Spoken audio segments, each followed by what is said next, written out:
Hello? We need to talk. We need to talk. We need to talk. We need to talk. We need to talk. Welcome back to Wntt TV, episode number 15. I'm MR.KOA alongside Top Boy. And we got a guest today, a good friend of mine, a university former athlete and teammate, Warren Ward, WW. This is your first time on the show. It's my first time on the show. In 2020. In 2020, that's right. You've been on the show, the podcast version of the show. You forgot one's man. Don't do that. One's man. I got you. I appreciate that. Okay. So there's an ongoing debate. It's not really a debate. It's pretty one-sided. It's funny. You know, I guess we can call it a debate to make it fair, but apparently Warren thinks he's the ones man. You did catch him on the good day. He's wearing the ones today, and I am not, so I will take this L for today. But on most cases, Warren's wearing boots. So today I will take the L today, wearing my Nike Boots. wearing my Nike Hirachis, which are comfortable because I've been wearing my ones all week. But he'll get the one up today, and that's fine. But Warren Ward is a retired professional NBA basketball player. No, sorry, almost NBA. You're right. Sure. I'll give you almost NBA. He should have been there. Sure. We're gonna say that. Sure. I'm gonna say that. And you know what? Coming from you, I appreciate that. I'm gonna hold that. Should be NBA basketball player, but he ended up playing professionally in Europe in different places. Yeah. And now he's came back home and he's still pursuing his career in other aspects. But I'll let you kind of dive into that a little bit about how have you found that transition coming home? You know, you came off your injury again. Yeah. Another injury. Yet another. Yeah. You bounced back from that. You're still rehabbing here and there. But how is that transition now becoming a man in this world? A man in the world. Yeah, essentially. Yeah. No, I stopped playing almost 2 years ago now, which time has flown. Yeah. It's tough. I mean, it's tough to readjust and just be a regular person and Be a civilian. Yeah, there's nothing wrong with that, and obviously at all. But when you go from one level, and I don't want to say that you're dropping off into another, but essentially you have to find value in yourself without attaching it to anything to do with basketball. And that, I think, is the hardest part for most athletes, is because you've been given everything, and we're not even given. You've earned so much, and basketball almost becomes you in a sense. Yeah. Identity, Yeah. and then you have to detach yourself from that. But I found a love for this. I found a love for What is this to them? They don't know what this is. I know what this is. Right. I found a love for media.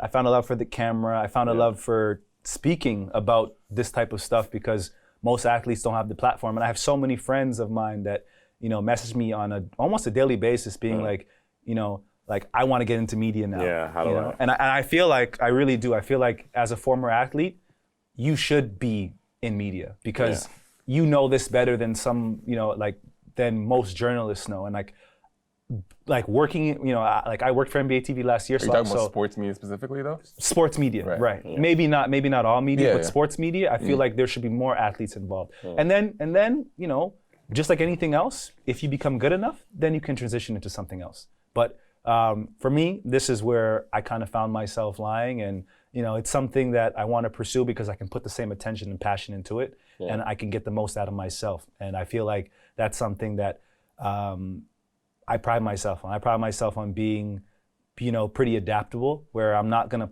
put myself into one box. I can pretty much do a bunch of different things. I may not be, I may not be the most talented at it, but I wasn't the most talented basketball player, and I still managed to pull myself from here into the almost NBA. You know what I mean? So when you started a show called The Locker Room. Yeah. Locker Room Talk. Locker Room Talk, sorry. Right. What made you pursue that, and how is that benefiting you, I guess, mentally, doing that show? That's a good question. I started that because I no longer wanted to do the commentary side, because I was a 905 broadcaster last year. I was removed from that, and I decided to venture off into doing my own thing, because most of my friends, like you two, I think that's the only way people will actually, because I wasn't getting what I wanted by asking, so I just figured the only thing I can do is just do, and then when they come back, I can just double up and add tax. Yeah. You know what I mean? Because that's the only way you're really gonna get anywhere, is if you just do it, because most people aren't gonna really help you. Yeah. So I started that because I had a friend of mine who wanted to pursue and discuss basketball the way that It should be. right, the way that it should be, and the way that I wanted to, and not just friends and a couch, like people who have a story. You know what I mean? And that's where that came from. And what it's done for me mentally is that's given me a chance to speak about someone else's story and how every basketball player, every kid in any sport, we all have something similar. We all have, we all share the same drive and passion. That's why I think so many people are affected by, Kobe Bryant's death. Like basketball player or not, we all have the same drive and strive to be the best at whatever it is that we're doing. And I feel like that's what it gives me. It gives me a chance to hear someone else's story. So, like hearing, better yet, bringing Ryan onto the show and listening to him, tell his story again. There are a lot of things that I didn't even know about, prior. And then I got to hear all those things and I'm like, well, you know what? That makes sense as to why he's here now. Yeah. You know what I mean? So all those things, for me, it just brings out the best. Yeah. Yeah. Yeah, no, and I kind of wanted to make you dive into your side a little bit because of the parallel with the Kobe situation, right? Yeah. As you guys know, the great Kobe Bryant has passed, which sounds weird coming out of my mouth still. But I'll just ask all you guys, where were you when you heard the news? I personally was in Orlando in a car, and when the person told me, I kind of stopped what I was doing, and I think everyone's first response was, "What did you just say?" It was like it wasn't registering, and I think I was talking about this with a friend. The cloud of, I guess, invincibility that we put on superstars and legends. It's not until they pass that we're like, oh shoot, like they're real. This is real. We know that, but I think we just put this facade in our brain that like, because he's rich, successful, popular, you're just gonna, no one can touch you. You have the best food, the best transportation. Like no one can get to you. Like we just have this belief that no one can get to the Jay-Z's and the Kanye's and Kobe's, and like we just think they're just in this, like, not to put anything on anybody else, but any of these guys can go. Like we don't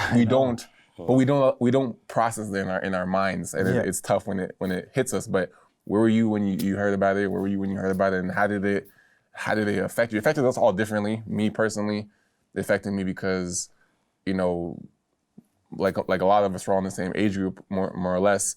But he was our Michael Jordan, right? Yeah. Like there's always argument Michael Jordan versus Kobe, who's better. But we didn't really see Michael Jordan play growing up. We watched Kobe grow. We watched him, surpass these records and do this. And everyone's talking about the joke about screaming Kobe for the garbage can. All like, there's so many different things we put Kobe behind. Yeah. I literally said, like, when it actually confirmed it was real, I felt like the little kid inside of me shattered. Like the little kid in me is like, what? Like, you know what I mean? Like, so what about you guys? Like how? I'll go first. Yeah, where were you when it happened, and how did it hit you? I was downtown immediately. Toronto, and Ryan told me in our one of many group chats, and like I wanted to slap him because I'm like, yo, like I thought it was a joke. Like I'm like, bro, why would you even say that? But it was just the one line. That's all he put is, yo, like the guy's dead, man. Kobe's dead. And my legs got really weak and I just sat down. Yeah. And then I started going to Google and like I typed in Kobe Bryant dead, and then I seen all the reports, and I'm like, okay, well maybe it's fake news. And then when it was confirmed, and I just started crying. Like I didn't know what else to do. I just felt like because that, like for me, like when I got to about 18 and I got to University of Ottawa, that's who I kind of modeled. Like, even though I'm nothing close to Kobe Bryant, it's like, that was the guy that I feel like everyone wanted to, deep down, like you really wanted to be like him, even though you're not. Yeah. It's like, it's like chasing the like unattainable mind, unattainable athlete. You know what I mean? Especially his mind, like his mind is something to marvel at. You know what I mean? So I just felt like there's no way he could go. Like I could, like Kobe he's dead. Not allowed to. He's not allowed to even leave. Like he's not done yet. You know what I mean? So I just started crying, and then I got home, and the craziest part for me, the last 2 days, was how many messages I got from other people being like, like, yo, like you were the first person I thought of when Kobe passed away. And for me, that's touching because that means like me trying to emulate him on the court, Like he radiated. it actually worked for some. It actually worked. Like I got at least like 9 or 10 list matches, and I'll show him. Like people actually telling me that like even from high school, like high school I was number 24 my last year. You know what I mean? And I never wore 8, but I wore 10, and I only wore 10 because All-Star. of Kobe's USA team. Yeah. Right. Yeah, So USA's. the 2008 USA team. I went to school 2009. So after that champ, I'm like, I want to be number 10. It was the only number left. Yeah. When I got there, it was destined. And then when I went pro, same thing. Only number left was 10. So I felt like that number was destined, and I tried my best to kind of emulate that. So to have my like idol, and even through all my injuries, like I did this. I did a lot of the same injury. I did it a lot. I did Achilles. I did a lot of the same things that Kobe did to recover. Like I literally picked up marbles with my foot and put them in a bucket for 2 months. And like all those things that I read and I saw, like, so I model a lot of myself after that. So it's just to this day, even like I'm still waiting for someone to be like, nah, it's don't worry, he's in the mountains somewhere, chilling with his wife and kids. But shit's real, man. Yeah. What about you? It's nuts. I had just finished training, like boxing, at this exhibition. And I think it finished at like 2:30. I remember getting changed, and everyone had left the gym, right? And typically, like after the training session's done, it's available all day. So I was just kind of there chilling. I was like taking my time, getting ready. 30 minutes had gone by. It's like 3 o'clock, and same thing. Group chat. One of my boys says it, and my immediate reaction was like, nah, it's probably like a hoax. Yeah, right? like fake news. So then I went, it's funny like how our generation is, because I went on Twitter. I went on Twitter first to go see, and I started seeing stuff pour in.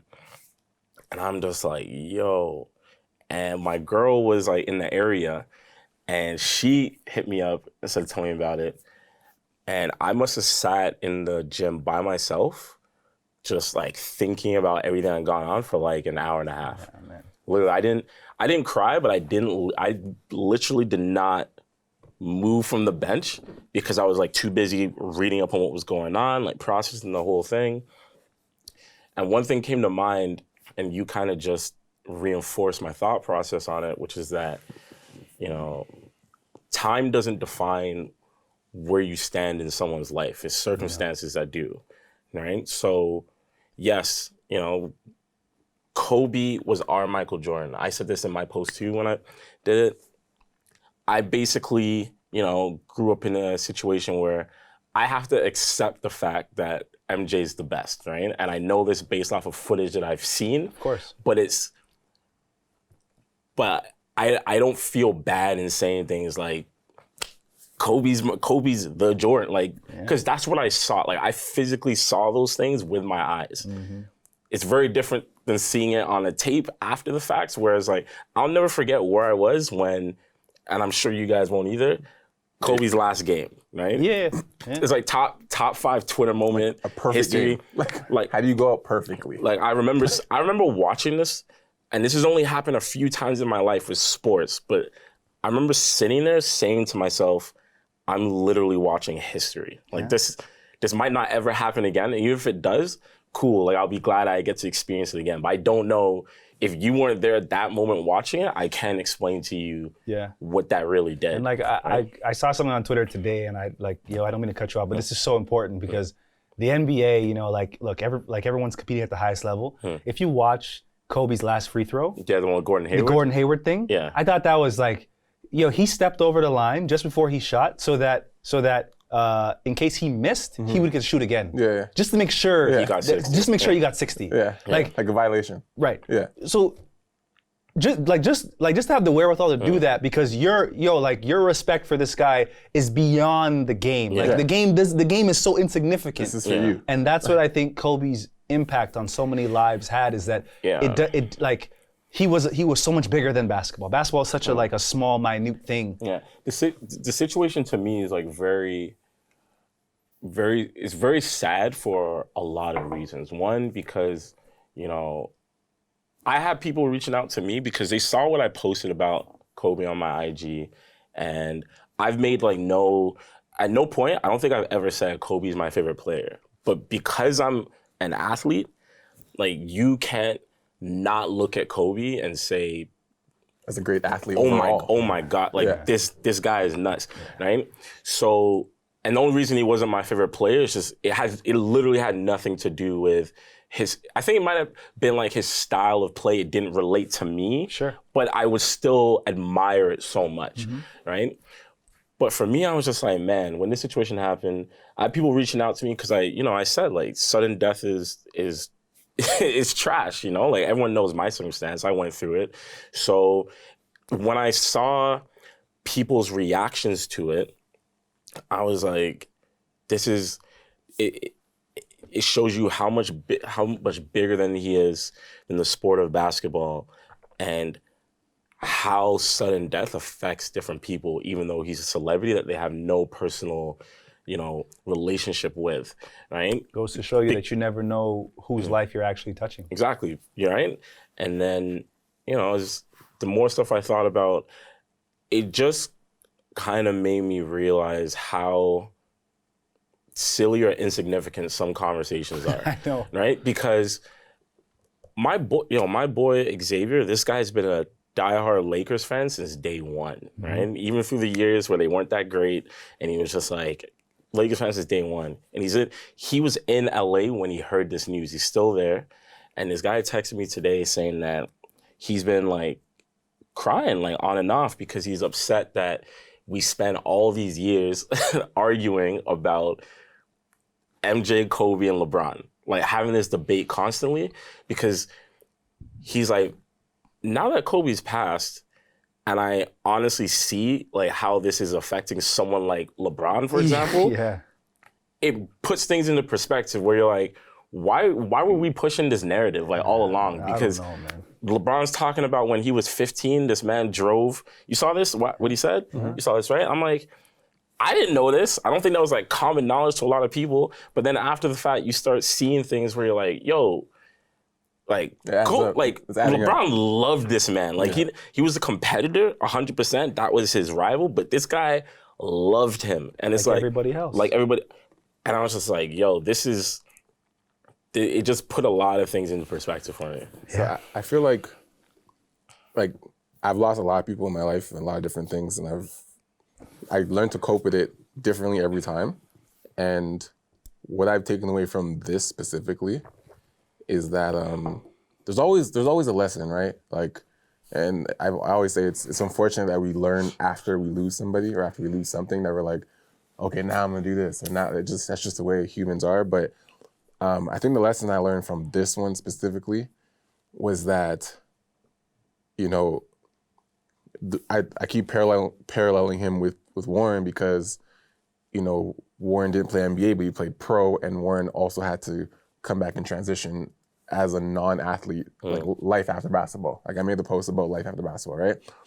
And I have life after basketball. I didn't play pro, but, it's just like every sport, there's a life after the sport, but there's something about basketball and where basketball sits in our economy right now that when you're a basketball player, like you get treated very differently as a basketball player than other players.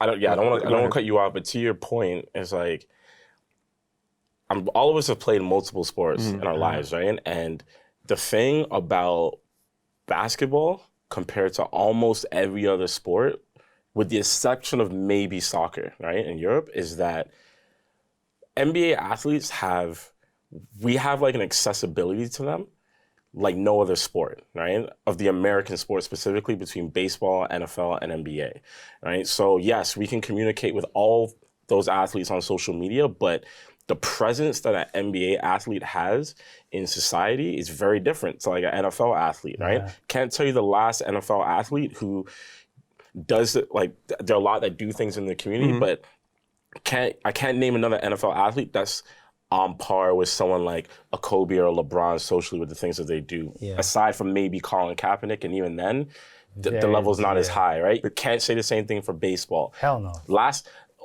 Only other American athletes I can think that fit that would probably be like Muhammad Ali. Or Michael Phelps. Or Michael. right? And even that's a small scale. Yeah, Like, Muhammad Ali is probably the closest one I can think to in terms of the impacts that an athlete has in culture. And No, I definitely agree. And to add on to that, like there's like interesting you said about football. Like, okay, there's amazing football players. A lot of them you don't even know who they look like, right? Because they're wearing masks and stuff. Yeah. Soccer players, there's so many players on the team, et cetera, et cetera. But again, like there's so many different teams in soccer that people tie themselves to a couple players like the Ronaldos and these Messi. people. Like they'll tie themselves like this is who I want to kind of play with. But there's a very independent. I don't know how to explain in words, but there's a very independent feeling with other sports where it's like people look up to these players, but they still have their like, I want to be me kind of thing. Like I feel like basketball is the one sport where like you literally embody these players. It's like I don't want to discredit any other sport, but I don't feel like there's any other sport where people like even in football, like the Michael Vicks, people are like, yeah, like Michael Vick's good. I'm gonna be like him, whatever. But I want to like, I'm not gonna do like we basketball players actually are like, I'm gonna play like LeBron. I'm gonna play like we embody these players so much, especially when they're out in public. Like you're saying, if Kobe Bryant or LeBron or Michael Jordan, these guys are in public, they're crowded. Like it's not. There's football players that can walk the street. And they'll be fine. Very popular football. Reggie Bush can walk the street. Like, not that he's not amazing, but it's not the same widespread impact. Like Kobe can't walk the street. Like it's just they're impacting people that don't play the sport. They're impacting people that don't even like him. There's people who don't like him that they still care, which is crazy to hate someone and still care, right? You don't actually hate him, but you know what I mean? Like they're angry at him or whatever he's done. But the reason I wanted to bring this up was that even after the sport of basketball, Kobe was still impacting people's lives in terms of, putting his same mentality into his kids and now he had the time to spend with Vanessa. And he said on many occasions, like if it wasn't for Vanessa, that family would have broken apart because, long time. The tabloids and the media and this and that, and he's traveling, whatever, and she stayed with him and they have 4 kids together. And now with the loss of Gigi, it's like, I really feel for Vanessa, for her, how she's gonna cope with this mentally, but also Kobe, if I'm not sure, well, you probably know, but he has his own training for other NBA players. Yeah. Right? So he's been able to not only help the small generation, not only become a father, not only become a business person, but also give back to current NBA players. Yeah. Which Jordan didn't do. I don't even want to make it a Jordan Kobe thing, but I mean just in terms of an overall human being. This was the biggest thing about Kobe to me. Right?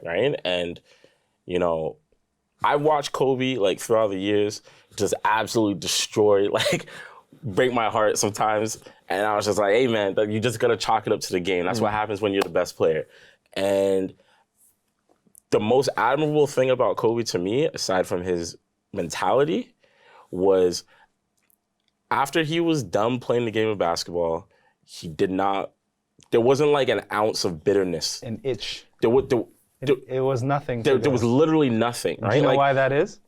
Well, for me, I think it's because I saw that interview where he was just saying, I don't care about my legacy like that. No, it's because he gave everything to basketball. Yeah. The man did not go most players, you know what? A season's done, I'm going on vacation. Yeah. He never 20 years. Yeah. He never did that. He had no summers. He had no summers off. He didn't do any of that. Yeah. He was just about basketball for 20 years. Solid. Yeah. Solid. Not a break, nothing. Yeah. Then when you do that, you be at peace with that. You can walk away. Yeah. That's why he's not a GM.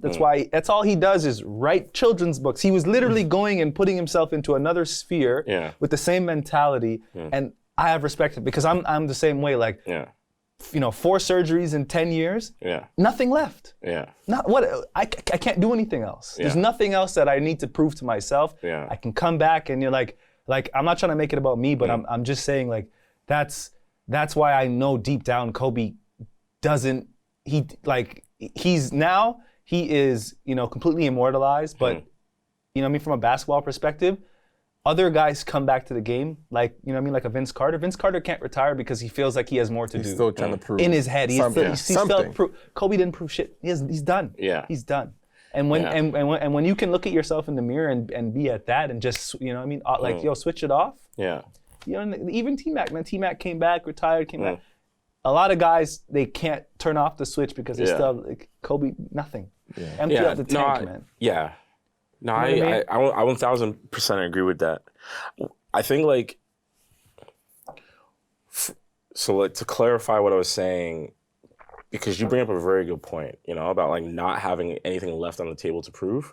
That's what people should do with any for career. anything. Any career. But when he was, I guess what I was talking about in terms of the bitterness, right, is this guy brought up MJ, you know, like how certain things that he did or didn't do. And you see Kobe at courtside games, like dapping up players like LeBron and stuff, right? And I know for a fact there were a lot of Lakers fans specifically that would see that and be like, that's kind of off. Yeah. Like, admittedly, like, people can sit there and lie and say they didn't think that, but I know that they did based on the competitiveness that they had for the last, 15 years? So the moment I saw something like that, I was like, I already knew he was different, but I was like, this guy's like very, very different compared to everyone else. He said he wanted nothing to do with the game after he was done. It was his daughter that, Gigi, rest in peace, like, she was the one that brought him back into the NBA, like, watching these games, right? Mamacita, man. Yeah, and then I'll never forget in this interview, he said, you know, some reporter asked, like, don't you feel some type of way when people are asking you questions about, like, who's the best? Is it MJ? Is it Kobe? Is it LeBron? Blah, blah. And he pretty much said something similar to what you said, but he's like, I left it all out there, and typically I don't like to engage in things that I can't definitively win. And when he said that, I'm like, yeah, like you're arguing errors. He can't argue. Like, no one's gonna win this argument. Like, no one will ever win this argument. Well, for you, who will win between those three players? Who's the best? But I feel the same. I've always felt the same way he did, which is like, you can't compare errors. Generational. It's generational. Like, it's tough. It's really tough because on top of that, they'll never play each other at their primes. Like, we can't do it. I hate that argument across all sports because, like, it's so hard to gauge, like, what would have happened if, like, I would love to see Kobe playing Jordan and Prime. Era, but the problem is because part of me is like, I think Kobe would still dominate because he modeled himself after Jordan. But is that fair to say? Because he might have modeled himself and then been better in that era. Like, who knows? Like, I don't know how these things go, and I feel like I'm doing a disservice to these players when I pit them against each other. I'm very saddened by the fact that the world is never gonna hear his speech. Hall of Fame speech. Like, you know what I mean? Like, I was waiting for that. You have to wait 5 years. This is his year, Kevin Garnett's year, and Tim Duncan. I'm very distraught at the fact that the world is not gonna be able to hear the words and, like. I mean, I think it's obviously premature, but I think, in a way, we can actually use his farewell speech from his retirement as his Hall of Fame speech, because he said a lot of things in that speech that I don't think would really be different. You know what I mean? Like, I think he would call out some people and tell some stories. Yeah, of course. But I mean, that's here or there. Like, that's where he just gets personal if he feels like, you know. But I feel like what he said in his retirement speech was like what he gave to the game, how he feels, the fans, the city, being a kid, his wife, like, thanking her, like. Here's some information. Sorry, guys. Just thanking everybody. I feel like that was his wholeheartedly being like, I've given everything to the game. Yeah. Thank you guys, Mamba out. Like, that's, you know, obviously a Hall of Fame speech would have been, you know, more rehearsed and whatever for him. But that speech I felt was like, this is me giving me everything and I'm done. You know. Rest in peace, Kobe Bryant and Gigi and everyone else on the plane. You know, we can talk about this topic forever because it's very touching. But switching gears a little bit, I think the world's come to an end. Oh my God! This is crazy. Well, so we're gonna go from one sad topic to more negative. Like, I agree with you. Yeah, like, but I mean, the thing is, at least this isn't sad. This is more just like, yo, we need to prepare for some, like, rational stuff right now. It's a date. It's January 28th right now. Yeah. 2020. We're 28 days into 2020. So you're saying, and we have had Australia fires, David Stern burning up in Australia, which is absolutely terrible. We have had Donald Trump trying to put us in war, which is absolutely, I don't know what is going on with that. We now have the coronavirus, which I don't know. Kobe just passed. Like, yo, give us some slack. Yeah. Like, this year needs to relax, man. Yeah. Like, You know what I think? I think year- Kobe beat us to the punch and said, you know what? I'm out. I'm gonna get out before crazy. you guys. I'm done. this year is Peace. like, oh man, like, okay, so I don't want to get all crazy and you know. Too late. Put your tinfoil hat on. Let's go. Yeah. Okay, so this okay. Dr. Umar Johnson over For here. real, I know. You guys saw my story last night, whatever. But I was dying. I honestly. was. And you know what it is? It's the word. It's the wordage that makes me laugh because Yeah. it's some things are in capitals and then the little things at the bottom with the periods, and you go to page to page. Yeah. I know it's too so much. okay, so I'll give you guys So extra, a like- brief perspective on my view on the coronavirus. So we have this virus that started in Wuhan, China. You know, before he came on the Why show, are you he made laughing? sure he knew how to pronounce that, right? Why are you laughing? Let me check how you pronounce Wuhan. Listen, I don't way even you know. say it. Listen, I don't even know if that's pronounced properly because I don't care. You guys are about to kill the world. So this virus started in Wuhan, China. bat soup. Skeptical people are saying it's from this. The most recent cause they're saying is because there are certain individuals who chose to eat bats. So bats. That's not. Bats. That's not listen, it. listen. Bats are the rodents of flying rats, basically. So that's crazy. But This guy's out here just spreading the worst info. but my perspective, and from what I've actually read on top of it, like I'm saying, what they're saying is from bats. That's what I'm going to say. But what's really happening is from insanitary behavior. There's wet markets in China that they just have meat and food and You read that animals. article in depth that I sent you. I right? read a lot. I've been following this whole thing like from the beginning because like it's just like I look into things that people aren't talking about. Anytime something's too silent, something's going on. Like something's definitely going on. Yeah. So regardless of how this thing started, there's a virus that's really spreading very, very quickly in China. And there's now been a case in BC, in Canada. There's been 2 cases apparently in Toronto. There's been 11 people infected in Toronto that are being treated, held in isolation. There's been another person in Germany that's been being treated. Like it's spreading not super fast outside, but it's spreading very fast in China. My perspective on this is if this does not get covered and dealt with, I don't know if it can be dealt with very quickly, I think there's going to be an economic recession. This guy literally was looking at me like I was the way I'm looking at you right now is like almost very similar to how you and Royston were looking at me when I made that joke about that when was I made the foolish. joke. No, when I made the joke about it. Okay, but you're hold on. ahead. The reason why I think you might be blowing this a little out of proportion is because of the social media era that we live in. I'm listening. You remember we all remember SARS, right? Yes. SARS was terrible. This is apparently worse than SARS, but that's fine. This is way worse. it's okay. than SARS. No, but hold on. I remember hold on. SARS, yes. If social media was present the same time SARS was around, Yeah. everything that he's saying now, he'd be saying back then. But right? like you understand. but you're downplaying by saying that SARS. When you say something like this is way worse than SARS, Okay. SARS was already enough to kill you, right? Yeah, so yeah. But you can't compare like SARS will kill you slower than this. No, it didn't. It did not kill you slower. We're talking. People are dropping outside like flies. Yeah, and that's what was also happening with SARS. Like people died like that. Like it wasn't. I'm just saying. Like when you make the comparison, like this is way worse. If it kills you like instantly, it still kills you. I think what's worse is that there are, I don't know if it's 1 billion or 1 million, but there are a lot of unknown diseases that we have no antibiotics for. Absolutely. And it's been like And this. it's been like this. So like disease is what is gonna wipe us out. And Yeah. this is just an example of that. And unfortunately, knowing that people travel and commute every single day, things will spread. Like no matter what. So to rebuttal what you're saying about blowing out proportion, I'm not blowing anything out of proportion. What I'm saying is if.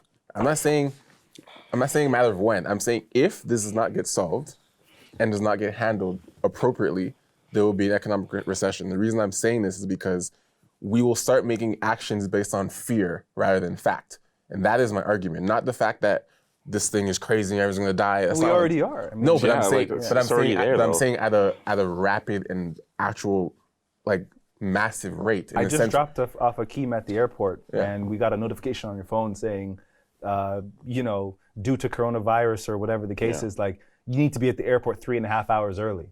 Sure. know No, what I mean? I'm glad we're taking precautions. What I'm saying is, tying to the economic recession part, is that we're going to make very irrational and fear-based decisions very shortly if it's not getting handled properly. And why I'm saying a recession is because China is so large and responsible for so much that if we, as a world, not just country, not just continent, as a world, write off China because of fear of like, we don't want to do anything with China, we don't want to touch their products, touch anything that comes out, like, if we just make a widespread like write-off where we're like, China, you're done. Well, the rest of the world won't function. Exactly. Yeah, but that'll never happen though. Right. Why are you saying never? Because And, like, the rest of the world won't function. No, but I know. Yeah, like It shouldn't happen, but we can't say never because we don't actually know what repercussions or what actions will actually be taken. I can say for sure. Okay, the rest of the world can never write off China. No, I know that. I'm saying they can't. Yeah. But we also say we can't do lots of things. No, I'm saying, but this is different. Like this is This is very different. The world, literally, the world won't run if most of the things we have come from there. that's my argument. No, I'm not. I understand I'm that, not saying but you're saying that I'm saying that cannot happen. But I'm saying that's not to say it's impossible from happening. You're saying my argument. I'm 99.9% sure that that's never gonna happen. I'm not gonna say that number because that's crazy. Okay, well, yeah. I was 99.9% sure that Donald Trump would get office. I was like, I think those things are two different situations. not him specifically. I'm saying someone like that. There's so many freights that come from China every single day. So many cars you're and my whatever. argument. Like, I know this. okay, I'm not saying. I'm saying China is so responsible for so much things that will cause such a disruption in this world. No, but it's by that same logic though that like China will make sure that this problem gets fixed. It's by that same logic, right? Because we're not the ones on the western side of the world that have to deal with this. Like China has to. No one's eating bat soup over here. By your point, China's looking at us, looking at them, going, "Y'all gonna fix this, right? Because if you don't." Like it's gonna be a problem for everyone. Yeah. No matter what happens. I saw someone meme today about, you know, waiting for my order from Wish.com to get here, and it's like the virus is just attached to it, right? You know how much stuff people order every day. Like my God, nothing's gonna change. Like nothing's gonna change. But like Amazon's whole base, like Amazon, one of their bases itself runs on products made in China. Like if you want to start your own account, you need to go. What's the place? Alibaba. You like that's Alibaba's based in China. That's all China. Yeah. Like there's no. I don't think that would happen. Literally, the world would have to stop for a day. Like business couldn't be done. Yeah, like okay, so you know what? Like going back to what I said earlier about the blown up out of proportion. Wrong choice of words, but it's just I just do feel like social media has a lot to do with this because we've talked about this before. Like I'm exposed to so many information. I'm exposed to so many things today that I just I wouldn't even know that they're currently happening if I didn't have Instagram or Twitter in my pocket. That's true. Right? If think about more like it is believable though that like because like Chinese people would put a bat in some soup broth I'm not drink it. Like they will do that. I'm not debating that. I'm not debating that. Shark fin soup, bat soup, like that's disgusting. But this is what they do. Hold on. I'm not debating that. Secondly, I know you guys don't care about it, but I'm not gonna like write off all Chinese people like that. No, I'm not writing anybody off. I'm just saying but the flip side is this, right? Because when he was saying that, I was like, this is an unsanitary issue in a lot of places in the world. Like a bunch of articles that I've been looking at, wet markets, all that stuff. That stuff's in India. That stuff's in a lot of places like Southeast Asia, Thailand, and Europe. Yeah, like it happens in Europe. Like it happens all these places. No one's eating bat soup in Europe, though. No, but it does. The point is nobody. This virus didn't start from just bats. Like it literally started from animals. People. They literally were selling live animals that no one should even eat. Not just bats, dogs, koalas. No, you laugh, but I'm serious. This is the problem. When you have live animals next to raw meat, it doesn't matter where you are in the world. Like it's gonna happen. So. My argument is this: like, it's not that it's not believable. It fully is because I know Iguan. Like, I know this stuff is disgusting. Oh right? gosh! I'm just saying that it's gonna get to a certain point where, you know, you're gonna look at it and be like, okay, how accessible is this to me where I'm at? Because I'm seeing a man drop dead in China, and immediately I'm like, yo, this is nuts. This is crazy. It's gonna happen here. But you have to really sit back and think about, like, you start analyzing like where you're at, who's around you, these types of situations. But I don't know, like I feel like if social media was around back when SARS was happening, we'd be reacting the same way, right? Like it's the presence of this stuff. Like think about this is kind of a hot take, but remember the Rodney King incident? Okay. Where the cops beat him up, right? Yeah, of course. How crazy is it that back then, like, that made national news through someone recording it and it going online without the internet?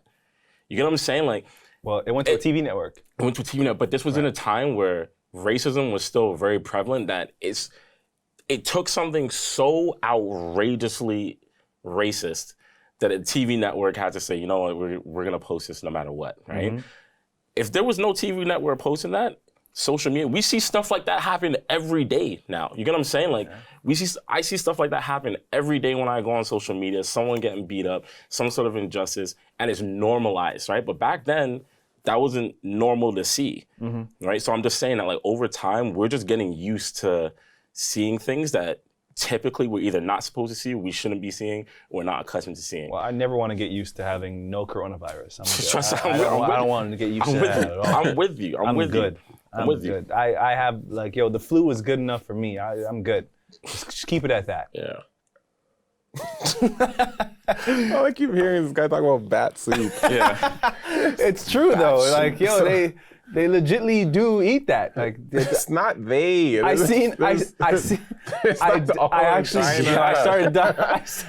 to keep correcting you, man, because I don't like that. I literally started bursting out laughing when I seen the bat. Just the bat had like a smile. Its teeth were out, and just the soup broth, like around the bat, like this. Yeah. And just the bat was in there with the soup, and I just seen the girl.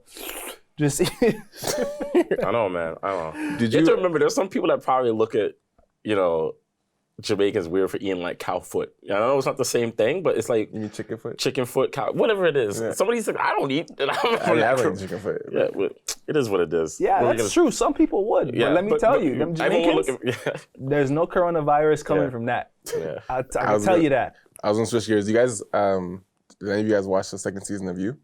Yeah, I did. I did not watch the second season. You did not watch it? I did not watch it. Do you care if we talk about it? No, go ahead. Okay. Nah. You guys can. You haven't seen it? You're gonna watch it? No. You don't plan to watch it? I don't plan to watch it. I don't like the show. Oh, you don't even like it? Let's go talk about it. Okay, I watched a bit of season 1. Right. Okay. The fact that the man has this hat on and he's so like no one can see him ever, like he's just watching everyone all the time. Yeah. It's the man. I understand that, but at least make it a bit more realistic. I was gonna say, because the man's at a bookstore, has another human being downstairs, and no one can hear a scream. He's killing people in this cage with books, and no one can see or hear anything. Downstairs. Right. He works at a bookstore full time. Yet he's able to be outside with a hat on. 2 feet from this girl, and the girl can never spot him. I know. I'm sorry. We talked about this last year, because season 1, there was a point where he was on the street looking at the girl. And I'm like, yo, where are your blinds? Yeah. Like she had no blinds open. She's on the ground floor. And after I really stopped watching the show when the girl that it was like episode 4 or 5 maybe. Yeah. Some girl called another guy over, and they were having sex in and the window's open. Yeah. He's across the street and he starts masturbating. Yeah. And then the old lady comes out. Yeah. I was like, I'm done. I'm done. What am I watching this for? That's gross. Because right? He's wearing the same hat that you're wearing right now, and no one can see him ever. All right, anywhere he goes. Anyway, so I'm done. So you second season. This guy's fried. So You second season came out, and the plot twist they did with this one was that they made the girl that he was, basically in love with, whose name was Love. The plot twist was she's crazier than him. Oh, okay. Nice. So it was interesting to get to that point, but So she also masturbates outside then.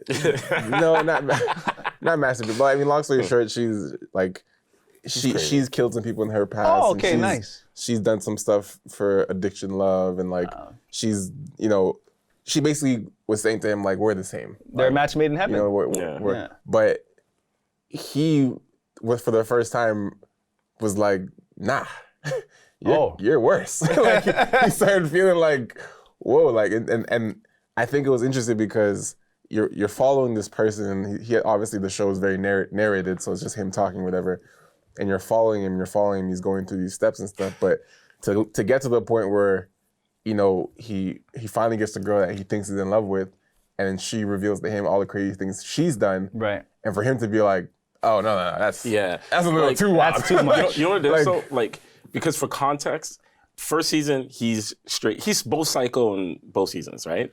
This season he kind of has to escape everything that happened in New York, try to start a new life. Yeah, he goes to California.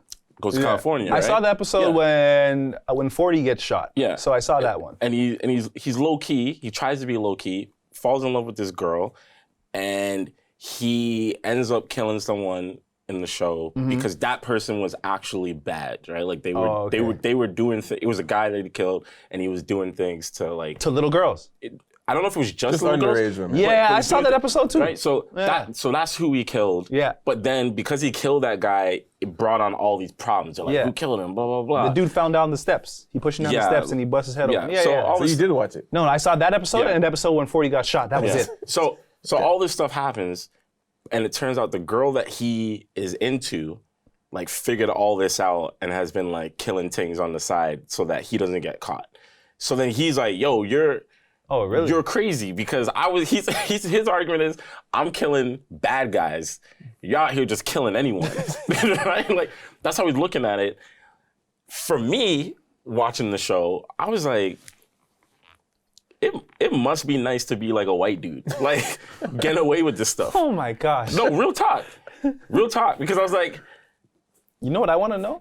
No, wait, hold on. At no point in the show, I know you're watching this and you're like, this could not go on. There's no way. There's no way. That's why it's a fictional fairy tale. I know it's a fiction, but I'm like, but it doesn't matter though. Like, I'm like, the way you said it had at least a little bit of realism.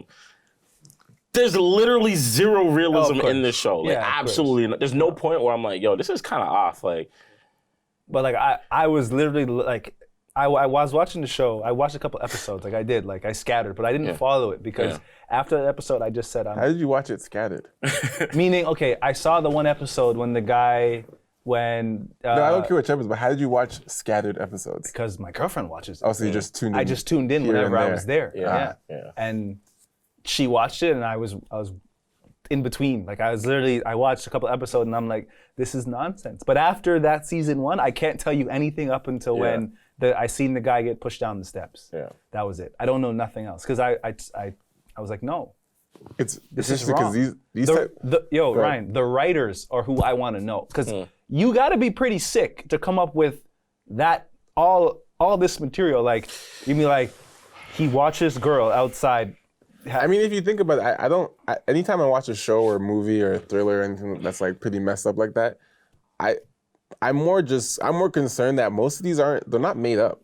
Like, there's a lot of these things that happen, Probably. with the exception of him never being caught. Yeah. But a lot of the stories and ideas that people use and writers use, they take it from old cases, things that happen that we don't necessarily know about. But there are some definitely sick people out there. Yeah. And like Paul Bernardo and the other girl, I don't know her name, but same thing. Well, like, okay, I got a kind of hot take. We've seen like the last year and a half, people really getting on jokes that comedians make, right? That are distasteful, sensitive and all that. Like, you know what I mean? So I watched Dave Chappelle's acceptance speech for the Mark Twain Award. Mm-hmm. Unreal, right? Unreal. And one thing that he was talking about was, you know, I may not agree with like some things that a comedian says, because low-key I know that he might really be racist when he's actually making like a racist joke, but I'll defend the comedian's right to make the joke because they're kind of like the purveyors of society. It's the purest form of truth. Purest form of truth. So I have an issue with the fact that you got all these people online in public saying like, that joke was offensive, blah, blah. Okay, cool. It might be offensive to you. You don't like it. But to say that a comedian making a joke that you find offensive is dangerous because it might influence some people to think this way, right? Whereas every month Netflix is putting out a new documentary, new show about serial killers, rapists that people just consume and watch. You don't think those things are affecting people? Like if Don't Fuck with Cats was one of those. I don't know if you guys saw it. Did you guys watch that? Yeah, I watched it. That was amazing. You're telling me if I watch that documentary, Don't Mess with Cats, I'm not gonna sit there and think to myself, you know what? If I was to ever commit a crime, I'm not gonna do what this guy did. You know what I mean? Like you're basically telling some people what not to do. But not even that. I'm more from the sense where it's like all these docs that Netflix are putting out. Sure, it's interesting and whatnot, and I've watched most of them, but I look at it from a perspective of some of them, if not a lot of them, are pretty recent, which means a lot of the people that are included that they're talking about are still alive. Like, if you're a part of the any of these docs, if your family was affected, literally part of these docs, or when your loved one was murdered from these people that are in these docs that are now becoming famous for the wrong reasons, let's say, you now have to live with everyone knowing your story publicly. Yeah. Right? Like Aaron Hernandez. Yeah. But there's people like you. Yeah, that one was weird. Like now your story is out there publicly on Netflix, and you still have to live life like this. Yeah. Right? So it's like, it's not like you're basically at the cost of someone else's sanity and their composure, maximizing and capitalizing off these stories for views and whatever and publicity. But a lot of these families are still like, they're still affected today. Like now you're part of a Netflix show that you have to relive this story in like forever, right? Like I feel like we're in an era where like we're very desensitized and very, that's insensitive. What I was saying earlier, you know what I mean? That's insensitive. Like the fact that it's on there for the small person though. Like the insensitivity only becomes an issue when it's a large mass of people. Of course. For example, the LGBTQ, group, and if it's something to do with them, it's a big deal. It's not always them, but I'm saying like it's if we're insensitive to the underprivileged, the small Black community, the single mother, whatever, it's like she'll be okay, they'll be okay. But when it's a large enough group that will make some noise and affects the top dollar, then there's a conversation about it. Right? I'm glad you said that. So that's top dollar. That's my that's my issue with it. Where it's like it's only insensitive when there's pushback. See, right? this is what we talked about with the Kevin Hart situation, right? Because with the Oscars, right? No, he's supposed to host the Oscars. No, when he tweeted the stuff. When he tweeted the stuff. Yeah. If his son was 10 gay. years ago, right? And it's like he had apologized it's not 10 enough, years though. ago. It's not enough. And it wasn't until someone was just like, let me dig into this guy's past. And if that was Jimmy Kimmel, do you think it would have stopped anything? No, not at all. I know that it wouldn't because Jimmy Kimmel had a show called The Man Show on Spike TV. I don't know if anyone remembers that. Yeah, but like, I'm pretty sure that whole show was misogynistic, right? Whole show. But man's out here cooking. So you can't tell me. See, that's why flipping burgers. That's why I got upset. Like, I felt like people were trying to make it out that I was like some sort of hotep or something when I was saying that, I truthfully just felt like they were trying to keep a Black man down when Kevin Hart was not backing down on what he wanted to say because it's like, the man apologized. He grew from the situation. It's been clear on that. Who am I to really judge him when I see him react to certain things the same way I would have reacted? But I really hope people don't think that just because we are free in society that we're not gonna face oppression. Oh, of course not. No. Any chance someone will get to keep anybody down, any minority group, they will. Yeah. By any means necessary, they will. Because at the end of the day, we are all fighting for the same positioning in societies, right? And top dollar. Yeah. And if you're affecting someone's money, they're gonna keep you in a different position. Yeah. And the Oscars or whatever award it was probably less funny. Yeah. He's probably a great host, but someone somewhere has an issue with the way that he lives his life or whatever the case is. So they'll do whatever they can to pull him in a normal position. Listen, like, you know what? Like, look, like the same thing when the girl said to LeBron, a newscaster, shut up and dribble. Yeah. Like, who are you to even say something like that? Like, how does that come out of your head? Like, shut up. Like, you know what that means? Yeah. Shut up and just do that. Do what you're good at. You don't have no business talking about anything else over here. Be quiet and just bounce your orange ball because that's all you're good for. Yeah. That's basically what she said. Yeah. That's all you can do is dribble the ball. You basically entertain me after work. Yeah. This is, you know what I mean? Like what you do isn't really a job. Yeah. It's like, fun. You're not even a human. You're right. Yeah. Shut up. Dribble the ball. Don't do anything else over here. So for me, it's the same as the guy tweeting. Yeah. She has no respect for LeBron and what LeBron is doing for everyone. Yeah.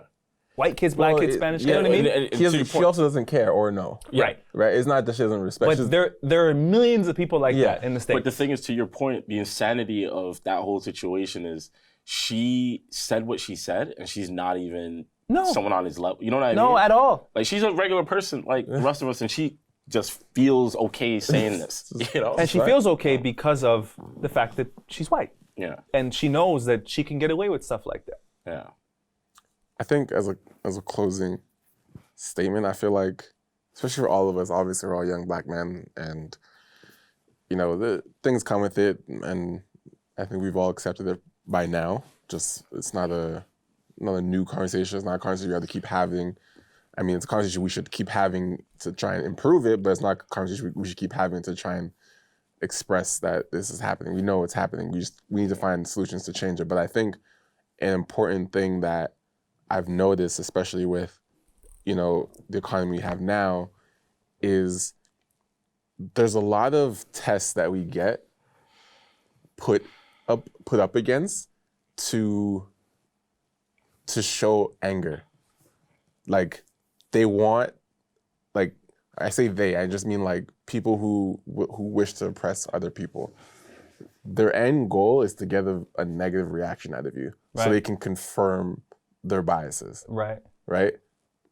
Our responsibility as black men is to not give them that, right? Like, someone saying shut up and dribble to LeBron, that's to make him mad. Yeah. Like, it is nothing else to, like, it's I want to see you get mad. I want to see you lash back. Someone saying, you know what, Kevin Hart, you're about to host Oscars, you said? Oh, you're happy, huh? You're happy, okay. But what about this? Let me pull this up. How do you react? They want to see him react so he can be responsible for his own downfall, right? Like, if he reacted and blew up and started going, he didn't. He just said, you know what? I'm going to peacefully decline. I'm not going to do it. And he calmly, whatever. But if he reacted and went all off and started going crazy, like, it'd be a C. I told you. You know what I'm saying? You don't. Yeah. We never want to give them opportunities. That's unfortunate. It's unfortunate. But it's so unfortunate though, because what that essentially says is you're not allowed to, like, be human. Right. You're not allowed to. You're not have to express your opinion. Yeah, we're not. Like, you're not allowed to express how anyone else would truthfully, like, express themselves in that situation. It's also our fault because our music. Yeah. You know, black people's music is degrading to ourselves. Yeah. One. Two, I think when a black man wins an Oscar, they have to say, you know, he's the first black man, you know what I mean, in this category. They don't do that with anyone else. Yeah. So we always, and I feel like, I think, you know, our psychology is based around oppression. Yeah. We still, even though in this era right now, we are the wealthiest we've ever been. Yeah. We have the most access to things that we've ever had, and yet still, our music is the most degrading it's ever been.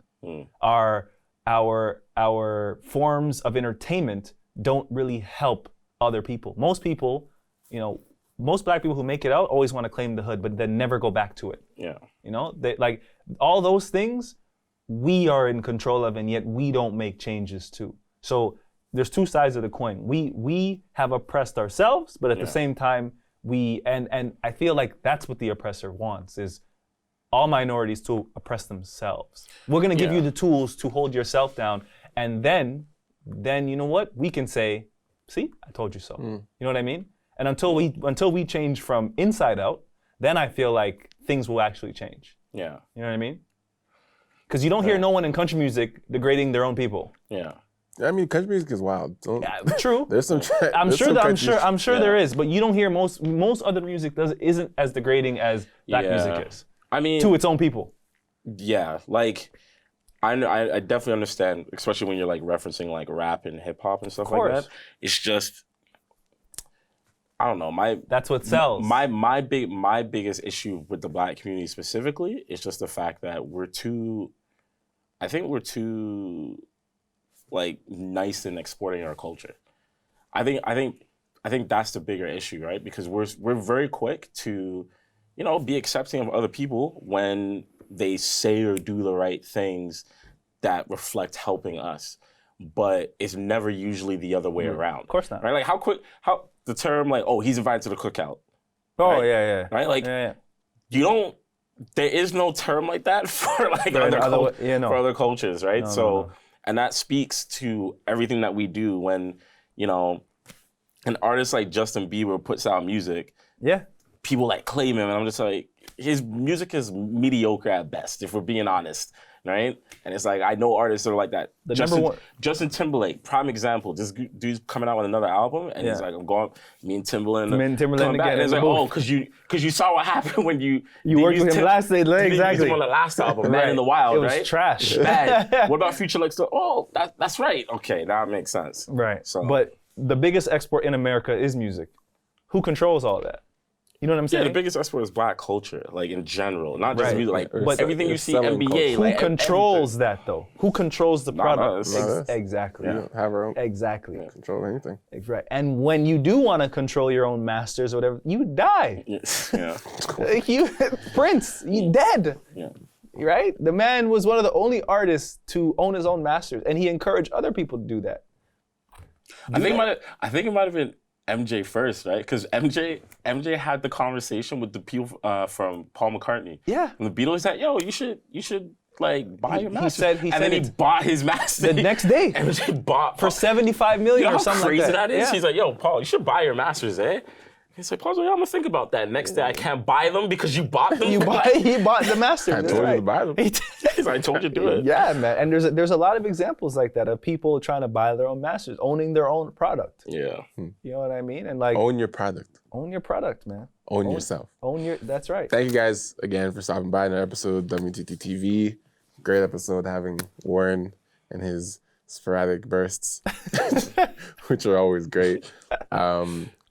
Yeah, I honestly wash your hands. That's all I'm gonna say to close the show. God. Until actually we'll be here next week. I'm gonna be out of town, but until our next episode, thank you guys for stopping by. I'm Mr. KOA alongside Top boy. and alongside the boy. Warren. Ward. See you guys One's man. Peace. next episode.